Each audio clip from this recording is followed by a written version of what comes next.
الحمد لله رب العالمين الرحمن الرحيم مالك يوم الدين إياك نعبد وإياك نستعين اهدنا الصراط المستقيم صراط الذين أنعمت عليهم غير المغضوب عليهم ولا الضالين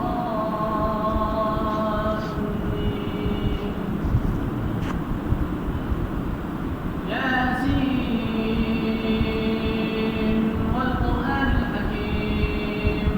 إنك لمن المرسلين على صراط مستقيم تنزيل العزيز الرحيم لتنذر قوما ما أنذر آباءهم فهم غافلون لقد حق القول على أكثرهم فهم لا يؤمنون إنا جعلنا في أعناقهم أغلالا فإلى الأذقان فهم مقمحون وجعلنا من بين أيديهم سدا ومن خلفهم سدا فأغشيناهم فهم لا يبصرون وسواء عليهم أأنذرتهم أم لم تنذرهم لا يؤمنون إنما تنذر من اتبع الذكر وخشي الرحمن بالغيب فبشرهم بمغفرة وأجر كريم إنا نحن نحيي الموتى ونكتب ما قدموا وآثارهم وكل شيء أحصيناه في إمام مبين واضرب لهم مثلا أصحاب القرية إذ جاء المرسلون إذ أرسلنا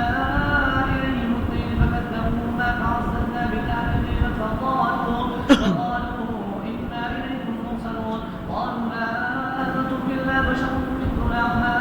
أنزل الرحمن من شيء إن أنتم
أشرف المرسلون إن كانت إلا صيحة واحدة فإذا هم جميع لدينا محضرون فاليوم لا تظلم نفس شيئا ولا تجزون إلا ما كنتم تعملون إن أصحاب الجنة اليوم في شغل فاكهون هم وأزواجهم في ظلال على الأرائك متكئون لهم فيها فاكهة ولهم ما يدعون سلام قولا من غفور رحيم وامتازوا اليوم أيها المجرمون ألم أعهد إليكم يا بني آدم ألا تعبدوا الشيطان إنه لكم عدو مبين وأن اعبدوني هذا صراط مستقيم